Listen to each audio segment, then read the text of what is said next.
O programa Auditoria Cidadã, um programa da Mundial News TV, entrevista hoje ele que foi presidente do Instituto Vital Brasil, diretor-geral do INCA, subsecretário estadual de saúde do Rio de Janeiro, subsecretário municipal do Rio de Janeiro e ministro da Saúde no governo Lula de 2007 a 2011, José Gomes Teporão. Seja bem-vindo ao nosso programa. Muito obrigado, bom dia a todos que nos acompanham. Vamos iniciar sobre o assunto da pandemia, falando sobre abandono de uma política de desenvolvimento tecnológico que você começou a desenvolver na época do governo Lula e que naquela época o Brasil produzia 50% dos ativos, dos princípios ativos, e hoje menos de 20%. Essa política foi abandonada ao longo do tempo e a gente está sentindo, nesse momento, exatamente pelo abandono desse tipo de política, uma escassez de produtos hospitalares, de fármacos. A gente não tem uma capacidade instalada industrial no Brasil que seja capaz de atender essa demanda. Vamos falar um pouquinho sobre isso? Claro, com prazer. É um tema muito importante, extremamente importante. Nós estamos vivendo na pele essa situação e a gente tem que ter um olhar não só estruturante, mas também um olhar histórico, uma perspectiva histórica em relação a essa questão, né? Essa sempre foi uma questão muito importante. Vamos dar alguns exemplos. Quando Oswaldo Cruz voltou da França, depois que ele passou alguns anos estudando no Instituto Pasteur, o grau de conhecimento médico e de tecnologia médica disponível no mundo naquela época, ele trouxe para o Brasil. E foi com essas armas, com esses instrumentos, que ele pôde enfrentar a situação da febre amarela e da varíola no Rio de Janeiro. A gente poderia dizer, então, que do ponto de vista de desenvolvimento tecnológico, de disponibilidade de produção de tecnologias para a saúde, até os anos 40, até o final da Segunda Guerra, o Brasil estava mais ou menos no mesmo nível, até porque era uma outra medicina. Era uma medicina muito mais rústica, era uma medicina muito mais baseada na clínica. Não só o arsenal para o diagnóstico, mas também para o tratamento era muito limitado, né? Praticamente só em 40 e poucos que o Fleming desenvolveu a penicilina, nós tínhamos só até então sulfas, mas do ponto de vista de estrutura produtiva, de conhecimento, nós estávamos mais ou menos ali. Isso começa a se perder exatamente no pós-guerra, né? Por quê? Porque aí surge um grande investimento dos países, principalmente Estados Unidos, liderando, e os países europeus, no desenvolvimento de novas tecnologias. O Brasil foi gradativamente perdendo espaço. Durante a ditadura militar, surgiram algumas iniciativas no contexto do desenvolvimentismo autoritário, né? Uma ditadura, mas os militares tinham, naquela época, não hoje, parece, uma visão desenvolvimentista. Né? Isso é na época do Geisel? Exatamente. Só lembrando quando foi a criação da Central de Medicamentos. Né? Uhum. A Central de Medicamentos ela tinha um componente de desenvolvimento tecnológico, de produção de princípios ativos, de exploração da biodiversidade e por uma série de fatores políticos, estruturais, a SEMI acabou sendo desativada ali em meados dos anos 90, quando a Adib Jatene era o ministro da Saúde. Né? Um outro marco muito importante foi a aprovação da Lei de Propriedade Intelectual em 1996 no governo Fernando Henrique Cardoso. Aí foi um divisor de águas, foi um grave erro. Por quê? Nós aprovamos uma lei de patente que garante a patente no Brasil por 20 anos, que vige até hoje, sem que nós tivéssemos desenvolvido uma estrutura produtiva que desse algum grau de produção à nossa indústria. Foi exatamente o contrário do que a Índia fez. O que a Índia fez? A Índia não reconheceu patente até ter desenvolvido uma estrutura potente de genéricos. Hoje, o maior produtor de genéricos do mundo é a Índia, de insumos e de princípios ativos e de produtos. Né? Ao mesmo tempo que essa fragilização vai se estruturando, iniciativas inovadoras foram acontecendo. A mais importante, quero lembrar, foi a criação do Programa Nacional de Imunizações e depois a epidemia de meningite meningocócica durante a ditadura militar, que o governo militar tentou esconder, mas que depois foi impossível, né? E isso obrigou o governo a fazer parcerias da Fundação Oswaldo Cruz com empresas multinacionais detentoras de tecnologia, e nós começamos ali uma experiência muito interessante, muito rica, que hoje permite que o Brasil tenha, por exemplo, uma grande capacidade de produção de vacinas, eu vou falar um pouco disso depois, mas ali nós colocamos uma semente que foi a estruturação de Biomanguinhos, da Fundação Oswaldo Cruz, que hoje, junto com o Instituto Butantan, são os dois maiores produtores de imunobiológicos da América Latina. Foi interessante isso, enquanto a maior parte dos países latino-americanos fechou as suas plantas públicas de produção de vacinas, privatizando-as ou simplesmente comprando, importando, o Brasil desenvolveu, criou um programa nacional de autossuficiência em imunobiológicos, que investiu ali em 15 anos, talvez alguma coisa em torno de 150 milhões de dólares a valores correntes, né, mas que permitiu que o Brasil, por exemplo, hoje produza praticamente 90% das vacinas que utiliza no Programa Nacional de Imunizações, inclusive vacinas modernas conjugadas. Claro que esse grau de autonomia tecnológica é limitado. É um processo muito complexo, mas que nos permitiu, por exemplo, vou dar um exemplo prático, durante a pandemia do H1N1 em 2009, por um vírus do tipo influenza, foi muito rapidamente se desenvolveu uma vacina, que essa vacina que a gente toma todo ano, tomamos agora, né? Acrescido da cepa do H1N1. E o Instituto Butantan... Butantan... aqui no Brasil, não é isso? Oi? É feito aqui aqui no Brasil. No Instituto Butantan, em São Paulo. Isso permitiu que, em 2010, o Brasil tivesse vacinado 100 milhões de pessoas, metade da sua população. Foi o país que mais vacinou no mundo, né? Bom, então, essa questão, na verdade, é uma questão que vem de uma discussão das relações entre desenvolvimento e saúde, não é? Ou seja, qual o papel da saúde no desenvolvimento de um país, né? A saúde tem uma dualidade muito interessante. Ela é, ao mesmo tempo, uma política social fundamental para a melhoria das condições de vida, não é?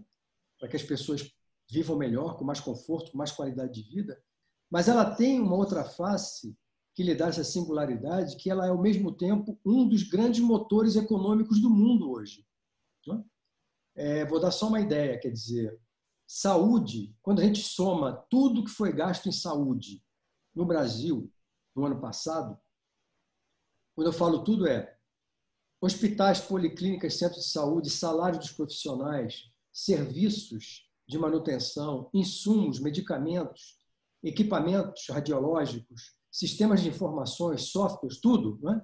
Essa conta dá mais ou menos 10% do PIB. Então, se eu estou falando de um PIB de 6 trilhões, eu estou dizendo que a saúde movimenta no Brasil 600 bilhões por ano, não é? Ao mesmo tempo, a saúde é uma das áreas, talvez junto com a área de defesa, né, são duas áreas antagônicas, não é? Uma defende a vida, a outra tira vidas, não é? Mas a indústria de defesa e a indústria de saúde estão na fronteira do conhecimento. Nanotecnologia, novos produtos, microeletrônica, genômica, biotecnologia. Ela emprega cerca de 10% da força de trabalho ativo de um país, quer dizer, é um espaço de criação de emprego altamente qualificado. O Brasil, ao mesmo tempo, tem uma estrutura produtiva única na América Latina. Nós temos indústrias, temos universidades, temos centros de pesquisa, temos Fundação Oswaldo Cruz, temos Embrapa. Enfim, a saúde tem essa dinâmica econômica que lhe dá uma singularidade, né? E, infelizmente, a saúde continua sendo vista pelos governantes e pela sociedade, eu diria, como um gasto, quando, na verdade, ele é um tremendo investimento. É um investimento. Um brutal investimento. Então, em 2007, quando eu fui para o Ministério, isso só um parênteses, isso tem muito a ver com a minha vida acadêmica na Fundação Oswaldo Cruz. A minha tese de doutorado é sobre indústria de vacinas. E eu encontrei na Fiocruz, no final dos anos 90, início dos anos 2000, um brilhante professor, um economista, né? Carlos Gadelha, com quem eu passei a desenvolver uma série de estudos e pesquisas, né? Então, a tese de doutorado dele é brilhante, né? E ele cunhou esse conceito de complexo econômico industrial da saúde, né? Ou seja, esse conjunto de indústrias, esse conjunto que alia saúde, ciência, desenvolvimento e política industrial. Não é? O projeto de inovação? Exatamente, o projeto de inovação que eu e ele coordenamos no iniciozinho dos anos 2000 na Fundação Oswaldo Cruz, onde nós começamos a fazer o quê? Estudos prospectivos da cadeia produtiva da saúde, né? Publicamos um livro sobre vacinas, o livro referência, e estávamos iniciando uma série de prospecção de outras indústrias. Fizemos, inclusive, o seminário, quando o Carlos Lessa era o presidente do BNDES, no BNDES, que foi um marco, foi muito importante. E quando eu vou para o Ministério em 2007, então eu coloco como uma das minhas prioridades, de maneira muito inovadora, porque nenhum ministro da Saúde tinha esse olhar, tinha essa visão, nós levamos toda essa visão acadêmica, digamos assim, transformamos isso numa política de Estado. E foi muito interessante, porque, veja, é ao mesmo tempo você unir política industrial, evidentemente o BNDES como Banco de Desenvolvimento dando suporte, chamando empresas privadas e laboratórios públicos e usando o poder de compra do Estado. Esse é um fator muito importante, outra singularidade. O Brasil tem o SUS. 150 milhões de brasileiros dependem única e exclusivamente do SUS para todas as suas necessidades. Então, o SUS, quando eu falo SUS, eu estou falando assim, 90% do mercado de vacinas no Brasil é público. 50% do mercado de reagentes para diagnóstico é público. 50% do mercado de equipamentos para diagnóstico, tomógrafos, ressonâncias, ultrassons, é público. 35% do mercado de medicamentos no Brasil é público, sendo que o mercado de medicamentos de alto custo, esses medicamentos que custam milhares de reais por ano para cada paciente, para transplante renal, para doenças crônicas, é o SUS que fornece a todos os brasileiros. O programa de AIDS universal no Brasil fornece medicamentos para AIDS. Então, o poder de compra é muito grande. Então, nós montamos exatamente essa política de desenvolvimento e fortalecimento do complexo econômico e industrial da saúde sob a forma do que nós chamamos de PDP, ou seja, parcerias para o desenvolvimento produtivo. Nós definimos um conjunto de doenças, de problemas de saúde que são estratégicos, né? E chamamos os laboratórios detetores de patentes, fizemos acordos de transferência de tecnologia entre esses laboratórios e laboratórios públicos, né? E hoje nós temos cerca de 80 dessas parcerias que tiveram um grande desenvolvimento entre 2009 e 2014, 2015, mas depois, com a saída da Dilma, isso foi, digamos assim, não foi extinto, esses projetos continuam acontecendo, mas numa velocidade absolutamente insuficiente, inclusive vários projetos ficaram pelo caminho. Vou dar 2 exemplos importantíssimos nesse momento. O dos respiradores era um dos projetos que, aliás, só um comentário aqui, foi curioso, porque você sabe que isso afeta interesses econômicos poderosos, né? E houve, evidentemente, movimentação política da indústria que detém essas tecnologias para tentar, junto ao Tribunal de Contas, aos órgãos de controle, fazer denúncias de que estaríamos comprando coisas muito acima do preço de mercado, né? É muito interessante isso. Um bom exemplo é o da insulina. O Brasil comprava insulina, produzia insulina, aliás, numa fábrica em Minas, e aí o grande produtor nacional fez o quê? Comprou essa fábrica brasileira e fechou a fábrica. E aí passamos a depender da importação, o preço subiu 10 vezes. Quando a Fiocruz, anos depois, entra com a Ucrânia num projeto de transferência de tecnologia, os preços despencam, né? Então, veja, por isso é que é tão importante você ter essa base produtiva. E o outro exemplo, além dos respiradores, foi também que a gente queria desenvolver uma indústria de marca-passos no Brasil e de filtros para diálise. Você sabe que agora, muitos pacientes que têm Covid-19, eles desenvolvem quadros de insuficiência renal e precisam ser dialisados, fazer diálise, né? E um dos projetos que não foi para frente por N questões era também de filtros para diálise. Então, ou seja, se por um acaso isso tivesse ido à frente, a gente hoje em dia não estaria passando por esse terror, que é um verdadeiro terror, não é isso? Exatamente. E é muito importante chamar a atenção o seguinte, Léo, que evidentemente que não se trata de imaginar que o Brasil vai querer produzir tudo. Nenhum país do mundo produz tudo que consome. Isso não existe, né? Claro. Nem a Índia, nem a China, nem os Estados Unidos. Mas definir um conjunto de tecnologias estratégicas. Isso é que é fundamental. Por exemplo, todo mundo sabe que o futuro da indústria farmacêutica é biotecnológica. É a biotecnologia.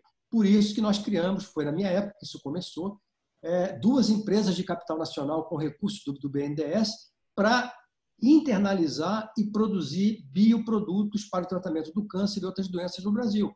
Elas estão funcionando, mas a velocidade com que isso vem se dando é absolutamente insuficiente. Ou seja, isso deixou de ser prioridade. Por quê? Porque nós temos um governo que acha que política industrial é uma besteira, acha que saúde é gasto, e agora nós estamos nessa situação. Aliás, um outro comentário é que nós estamos vivendo, nesse momento, um governo que nega a ciência, persegue a ciência e persegue os cientistas. E agora estão todos de joelho: ó, ciência, me salve do coronavírus. Entendeu? Então, é inimaginável pensar um país como o Brasil, com 200 milhões de habitantes, com a sua potência, com a sua capacidade científica, sem uma ciência forte, sem uma política industrial na saúde forte e sem um sistema de saúde universal forte.